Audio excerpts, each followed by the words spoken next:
Hello and welcome to FunBikes TV. Today we're going to build an 800 watt electric mini quad.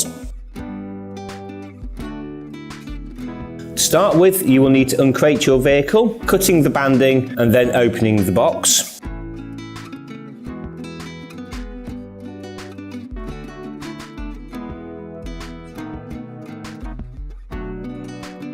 Once you open the box, you will find that the quad is inside a steel crate, which you will need to undo the Allen keys to allow you access to the vehicle. If you do not have a set of Allen keys and spanners, you will find there is a maintenance toolkit inside this cardboard box. Using the 5 Allen key, undo the bolts holding the cage together.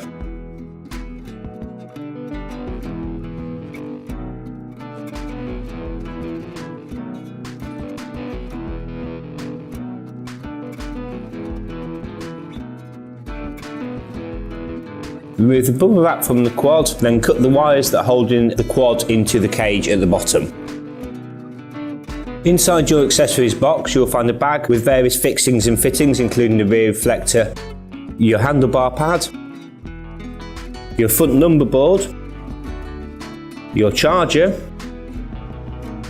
your front bull bar, your maintenance toolkit, the maintenance sheet on the batteries and the manual.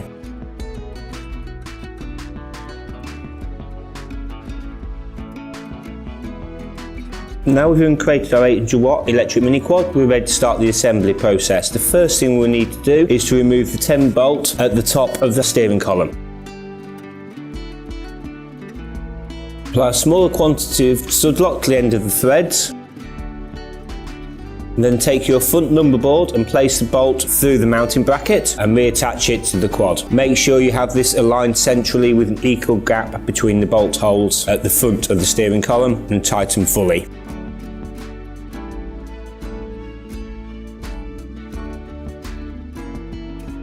We're now ready to attach our handlebars. You'll see that there are 4 handlebar clamps. 2 of them are flat on the bottom and 2 of them have notches on the bottom. The ones that are flat on the bottom are for the bottom of the handlebars. The ones with the notches out are for on top. You'll also have 2 silver spacers and 4 bolts. 2 longest bolts in the pack and then the 2 that are slightly shorter. Taking your handlebars and feeding them over the front number board and then tuck the cables from your electrics and brakes behind the front number board. Using a flat bottom clamp, place it underneath the handlebars, then take one of your top clamps with the notches out of them and place that on top. Using the slightly shorter bolt, apply a small quantity of stud lock to the end of the thread. Attach the bolt through the front clamp of the handlebars. Repeat the procedure on the opposite side so that both of your slightly shorter front handlebar bolts are in position.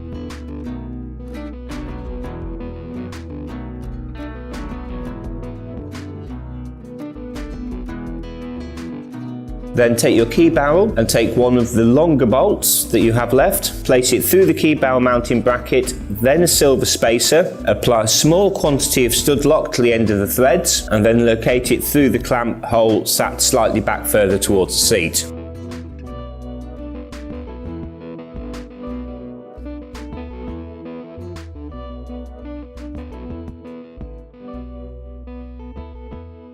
Once you have done this, repeat the process on the opposite side.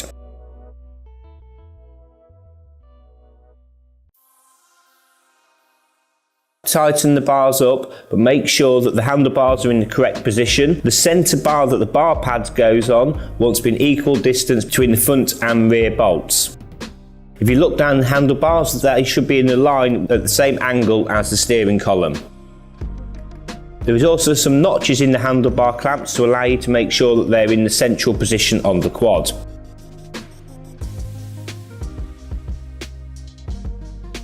Loosely tighten all the bolts up, but do not clamp them solid yet. Check the gap between the front and rear of the clamps to make sure that it is equal on both sides. Once you're happy with this, you can then fully tighten your handlebars.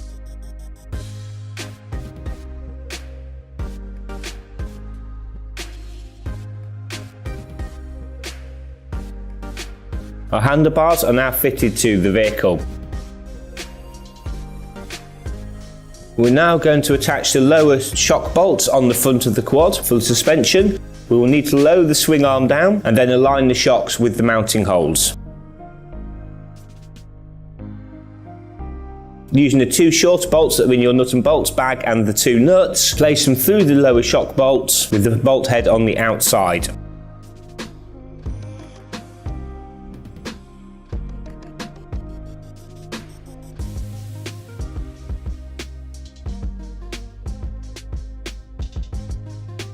Once you have the bolt through, apply a small quantity of stud lock to the end of the threads, attach the nut and fully tighten.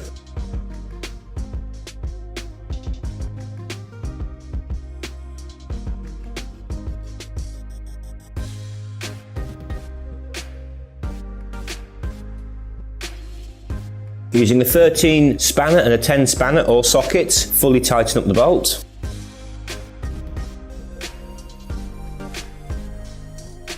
Make sure that the mounting bracket is tightened up fully and there is no side-to-side play in the shock. Once you've done the first side, repeat the process on the opposite side.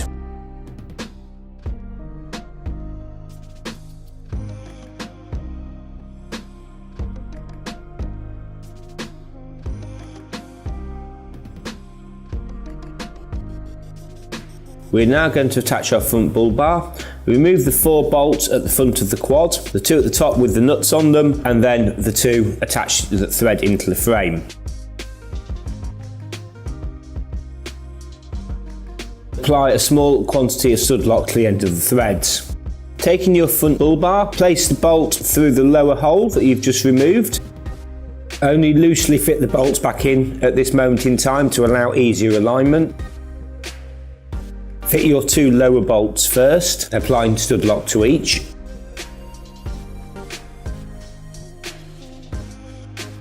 And taking your top bolts and placing them through with the bolt head on the outside, apply a small quantity of stud lock to both bolts and then reattach the nuts onto them.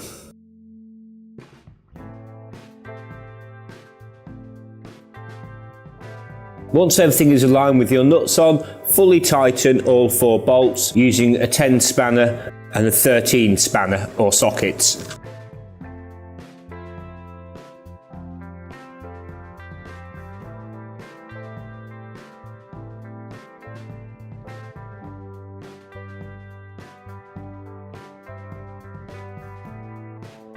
We're now going to fit the rear reflector onto the bike. You will need an 8mm spanner. Remove the nut off the end of the reflector but leaving the plastic section on. Place the nut onto the back and tighten the rear reflector. When you're doing this, make sure that you have the reflector square so it looks nice and neat and tidy. We have now fully assembled our 800W mini quad. However, we do need to do a full nut and bolt check and set the rest of the quad up before use. We're now going to start doing the full nut and bolt check on the vehicle. Starting off with the front stub axles. As you can see, the front stub axle is too loose and has lots of up and down play in it. You will need an 8 Allen key and a 17 spanner or socket. As you are tightening, keep checking that you've not over tightened the stub, but you've taken all of the play out of the stub axle. If you over tighten this, you can crush the bearings or make it so that the steering is too stiff and hard to turn for your child.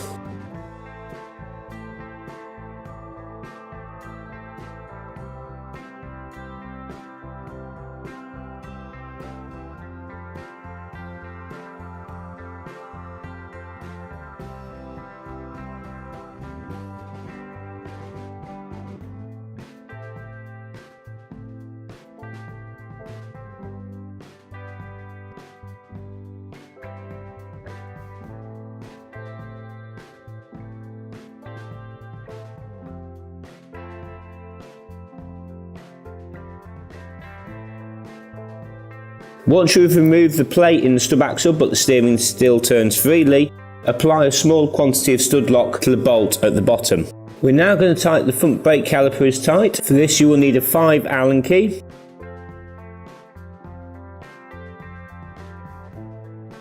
We're now ready to tighten the outside rose joint and the front mudguard. Make sure your mudguard is aligned correctly in a straight line so it looks neat and tidy.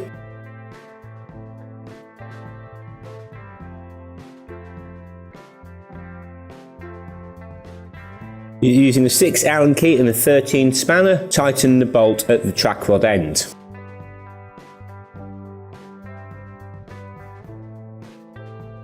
We're now going to tighten the inside track rod end on the same side, again using a 6 Allen key and a 13 spanner.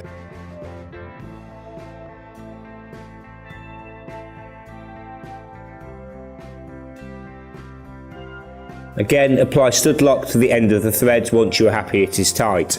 We're going to now check the upper shock bolts on the same side using the 10 and 13 spanner or sockets.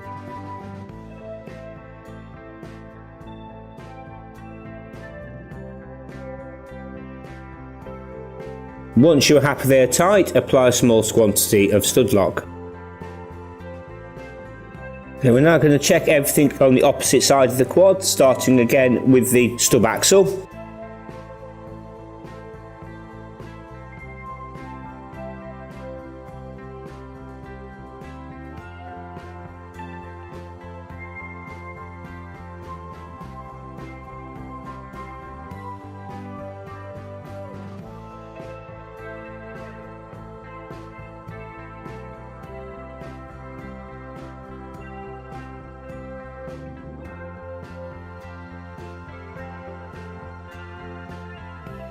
We're then going to move on to tighten the front brake caliper using the 5 Allen key.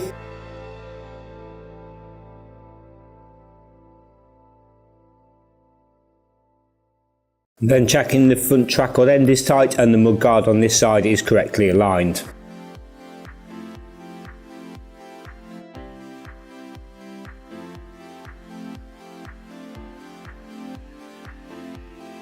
Now we've checked all these bolts and tightened them, we're going to apply stud lock to each of the threads. We're now going to move on to the inside track rod end and the upper shock bolts on this side to make sure that they are tight. Using the 10 and 13 for the upper shock bolt.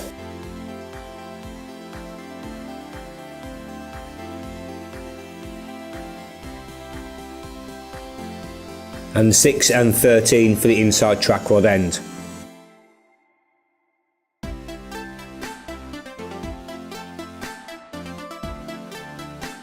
Once you've fully tightened them, apply stud lock to the threads. We're now going to tighten the lower front swing arm bolt using the 12 and 14 spanners or sockets.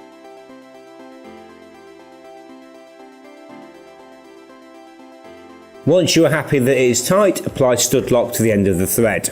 We are now going to tighten the bottom section of the steering column using a 10 spanner and a 5 Allen key. Make sure both bolts are tight. Again, apply stud lock to the end of the threads.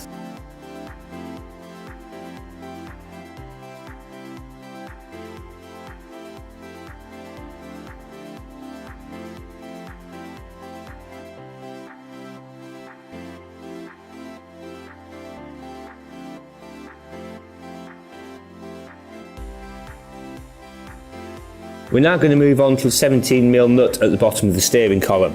Be careful not to over tighten this as you can crush the bearings or make the steering too hard for your child to turn.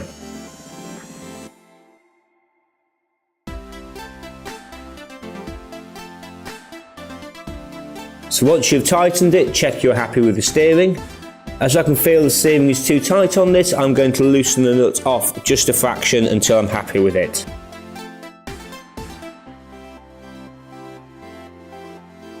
Once I'm happy with it, I'm then going to apply stud lock to the end of the threads.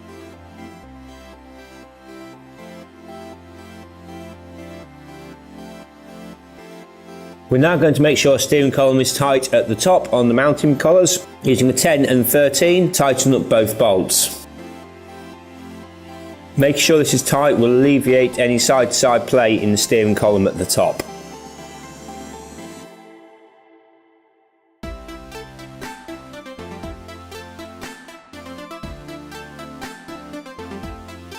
Again, apply stud lock to the end of the threads once you're happy with the tightness.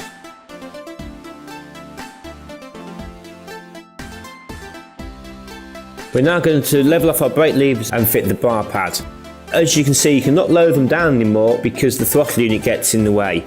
So using a 3 Allen key, loosen off the grub screw at the bottom of the throttle unit which allows you to rotate it around. You can then loosen off the brake lever and adjust it to the correct angle.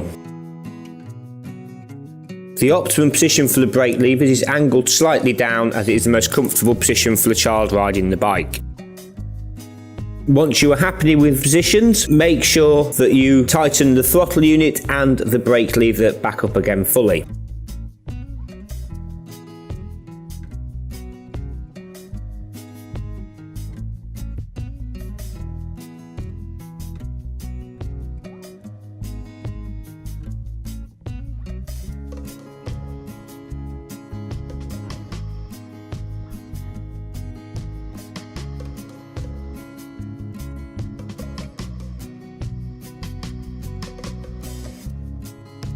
Once we are happy with the first side, we can move on to the second side. Make sure that you do not over tighten the brake lever or the throttle unit, as you can cause them to crack or snap with them being plastic. You will have to alter the position of the horn unit slightly, this time using a 2.5 Allen key. Loosen off the small grub screw to allow you to rotate the horn unit around to the desired position. We can then loosen off our brake lever, and looking across to the opposite side, make sure that the brake levers are at the same angle as each other.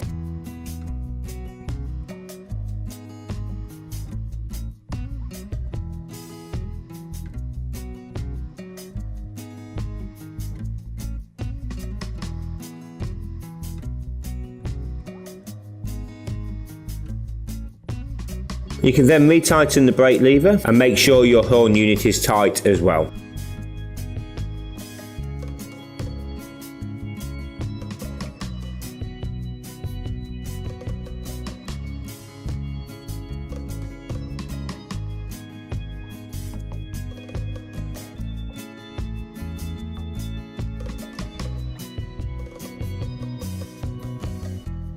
Once we're happy with the brake levers, we are ready to fit the handlebar pad. Remove the Velcro on cover, then taking a pair of scissors, carefully cut down the centre of the bar pad. This will allow you to fit it over the handlebars.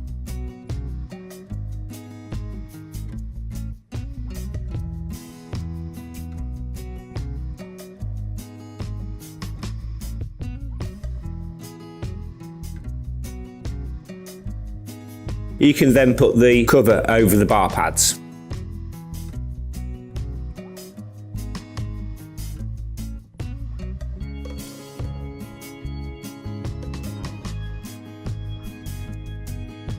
We're now going to check all the plastics are tight on the vehicle, starting with the front nose cone using a 10 spanner and the 5 Allen key.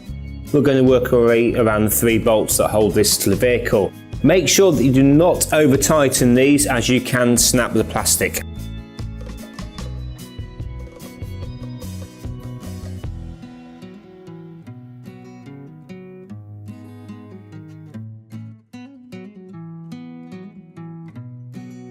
Using the 5 Allen key, check the tank scoop panel is tight. And then move on to the footwell bolts using a 10 spanner underneath.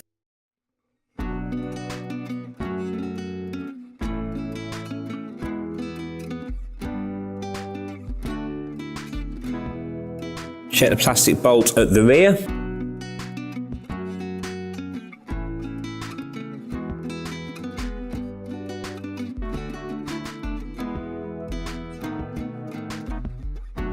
I'm now going to check the same bolts on the opposite side of the quad.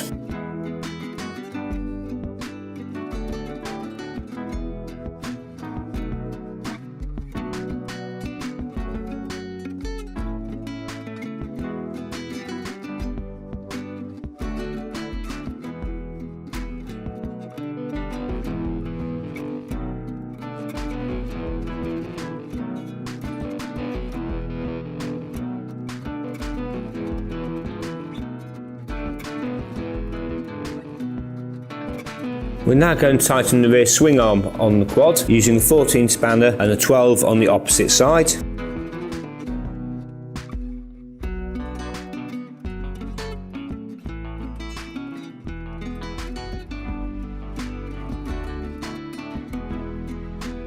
Once you're happy it is tight, apply a small quantity of stud lock to the end of the threads. For the purpose of this video, we've turned the quad onto its side to allow you to see which 4 motor bolts need tightening. Using 10 and 13 spanner or socket, tighten the motor mounting bolts.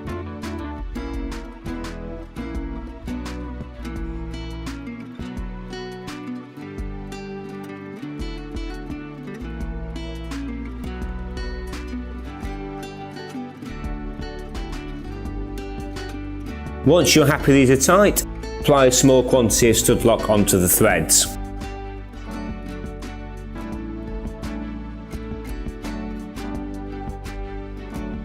We're now going to move on to the rear wheel of the quads. Holding the rear brake on, using 17 spanner or socket, fully tighten the rear wheels. Apply a small quantity of stud lock to the threads and repeat the process on the opposite side of the quad.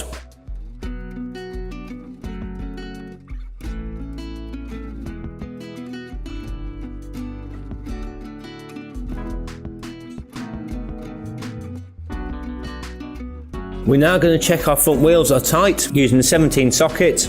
Make sure you do not over tighten these wheels, as it is possible to either crush the bearings or make the wheel lock up so it does not spin correctly. You need to tighten them up until there is no side to side play at the top of the wheel. Then spin the wheel to check it. As you can see, that was slightly too tight, so we need to loosen it off a fraction.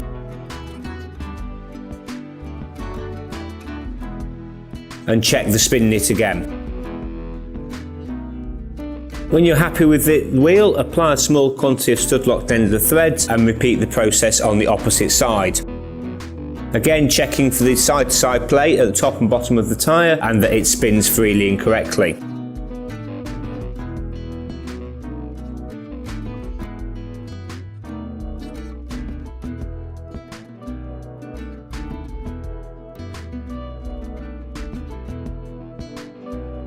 We're now going to check the chain tension on our 800W mini quad. To do this, we will need to remove the chain guard from the vehicle. Using a Phillips screwdriver, undo the screws that hold it on at the rear.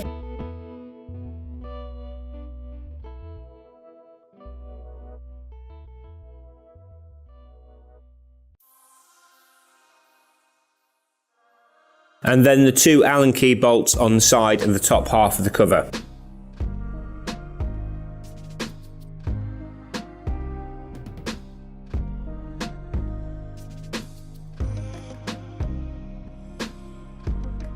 Once these are removed, we're able to split the chain guard in half. As you can see, the chain is far too loose on this quad, so we're going to need to adjust the chain tension on the quad. To tension the chain, we'll need an 8 spanner or socket to loosen off the bearing carriers, the 2 bolts at the top and bottom of them. Do not fully undo them, only loosen them.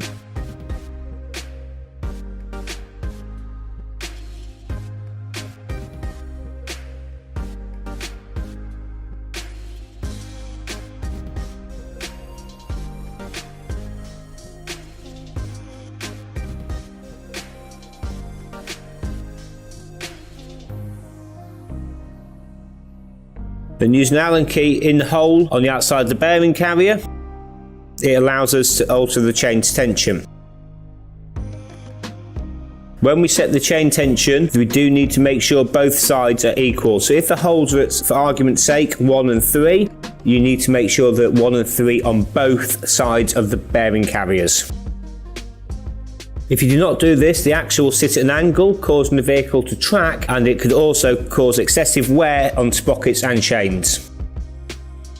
Small adjustment makes a big difference to the chain tension. Make sure you alter both sides as you are going along.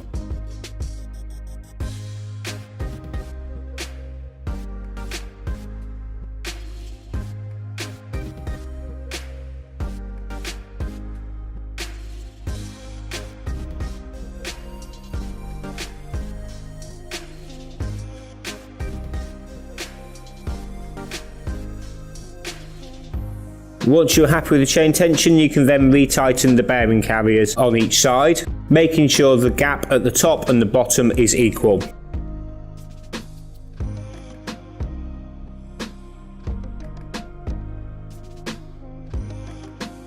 After you've tightened it, double check the chain tension to make sure that it's still correct.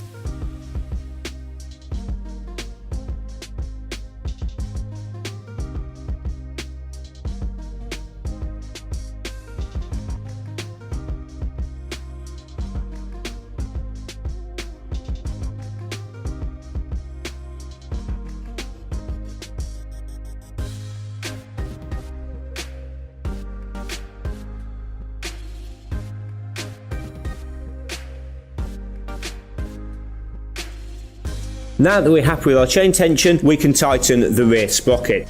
Using the 210 spanners, make sure all 3 bolts are tight on the vehicle.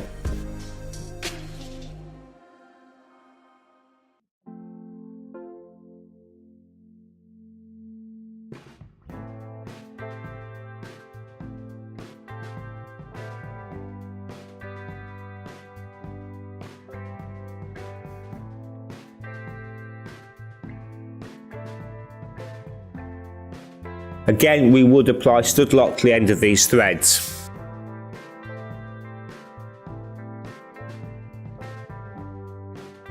Once you're happy all these are tight, we can then replace the chain guard onto the vehicle. Replace the 3 screws and the 2 Allen key bolts. To align the chain guard, you may need to loosen off the bottom Allen key bolt on the chain guard as well. Once everything is aligned, fully tighten all the bolts. Never run the vehicle without the chain guard on it for safety reasons.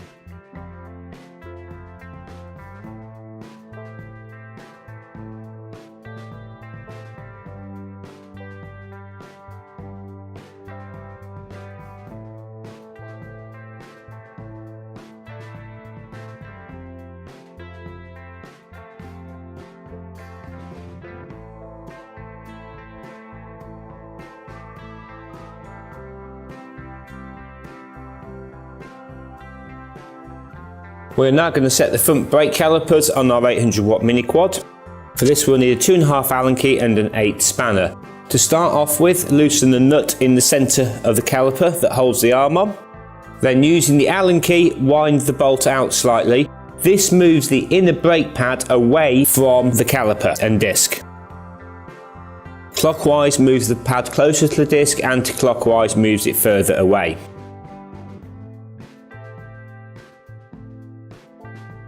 These 2 bolts here, just the outside of the caliper, and move the outer pad closer or further away from the disc. To start off with, we're going to set the outside, as this side of the caliper is fixed and does not move.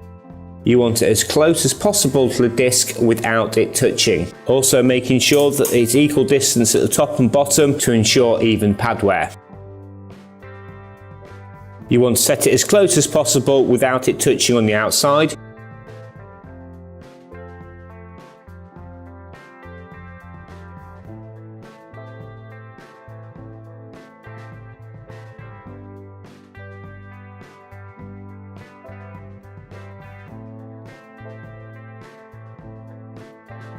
Once you're happy with that side, you can then start working on the inside pad.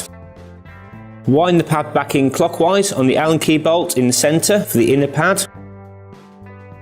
So you've got it as close as possible without touching it. As you are setting it, apply the brake on and off for the front wheel, making sure that the wheel stops when you apply the brake, but also make sure that the actual lever does not hit the throttle unit.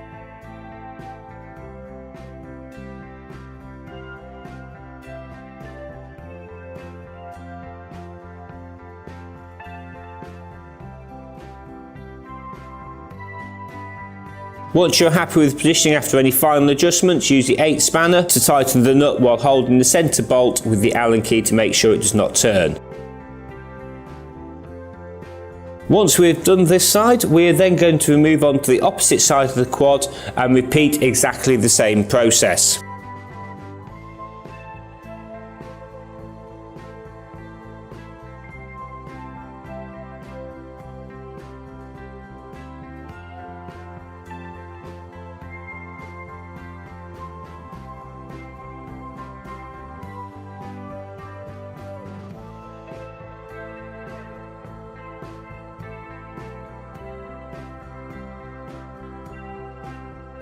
Once we're happy with the setup of both front brakes, we'll then need to make sure they bite onto the disc at the same time. To check both the front brakes bind at the same time, spin both wheels over and apply the front brake. Checking that the levers are pulling at the same point where the cable's attached to, and they also stop pulling at the same point. If you don't set the brakes correctly, the quad will veer to the left or right when your child applies the brakes. We're now going to set the tracking on the vehicle. Using a 13 and 14 spanner, loosen off the nuts that tighten the track rod against the rose joints on the inside and the outside.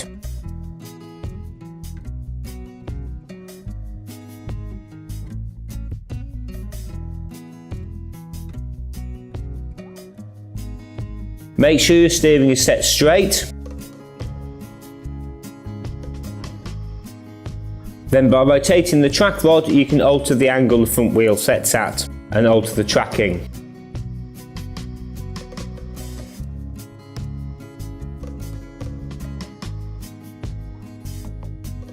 When you set the tracking, make sure the front wheel is in line with the rear wheel on the quad. Looking down the edge of the tyres from the front or the back, and make a small adjustment till it is in line.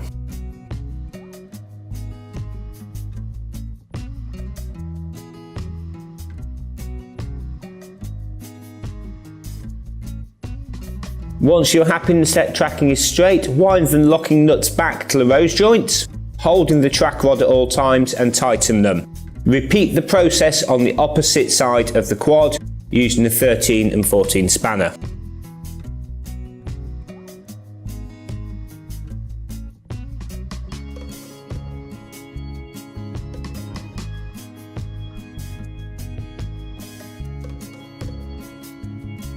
We've now fully assembled and nut and bolt checked our quad, so we'll be fitting the fuse into the fuse holder just outside of the battery bag. When you put the fuse in, it will spark. Push the fuse into the holder so that it clicks firmly and sparks, and then close the holder.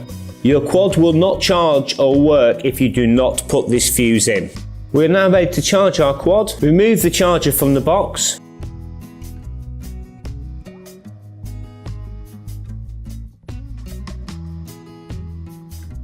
Make sure you do not use your charger with the cable bound together. Make sure it is fully spread out, and the same with the cable on the plug end.